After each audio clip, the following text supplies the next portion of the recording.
नमस्कार सर. नमस्कार. सर आपलं नाव सांगा. आणि काही आपल्या पत्नी आहे. दोघं मिळून आपण सुंदर असा उसाचा व्यवसाय केला. कधीपासून करता सर? 3-4 वर्ष झाले. हो ना. तर काय अनुभव आहे?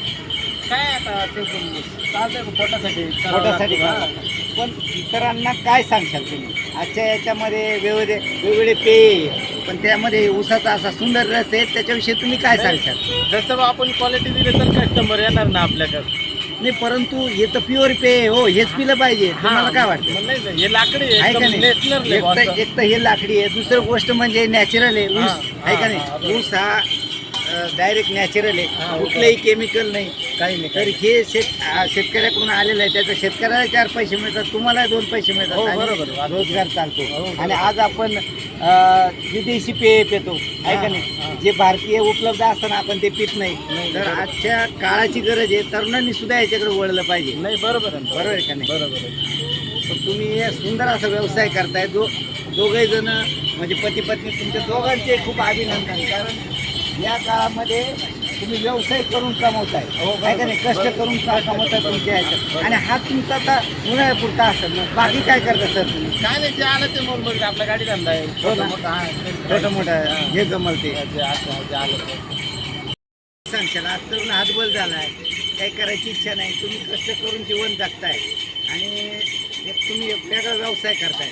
आजचे तरुण व्यवसाय किंवा उद्योग किंवा काम करायची इच्छा नाही त्याची, तर त्यांना मला काय तरी वाटतं का व्यवसाय करावं किंवा कष्ट करावं. आजच्या पिढीने आजच्या पिढीने? कष्ट केल्याशिवाय काहीच भेटत नाही. बरोबर. असं हे आमच्या एवढ्या लहान लहान मुलं सोडून आम्ही कष्ट करीत आहे. पोटासाठी करावं लागत आहे. एकदम बरोबर.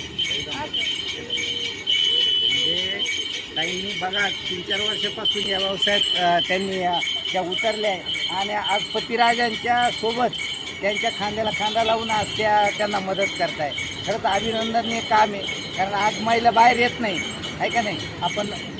आपण महिला दिन साजरा करतो, सगळ्या गोष्टी साजरा करतो, पण आज खऱ्या अर्थाने महिला सबलीकरण ते करतायत, स्वतः पुढे येत आहे आणि पतीला सुद्धा या व्यवसायामध्ये मदत करतायत. मला तरी वाटतं का महिलांनी घराच्या बाहेर निघावं, नवऱ्याच्या जवळ खाऊ नये.